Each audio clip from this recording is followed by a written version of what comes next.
الو، سلام علیکم آقای انصاری. خیلی از برنامه شما سپاسگزارم و من از تاجیکستان تماس میگیرم.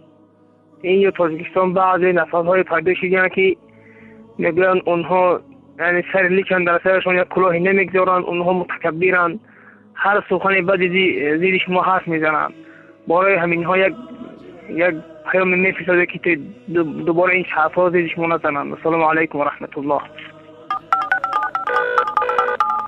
سلام علیکم و رحمت الله و برکاته. محمد انصاری برادر عزیز، الله شما را جزای خیر تیه. من بنده از تاجیکستان هستم.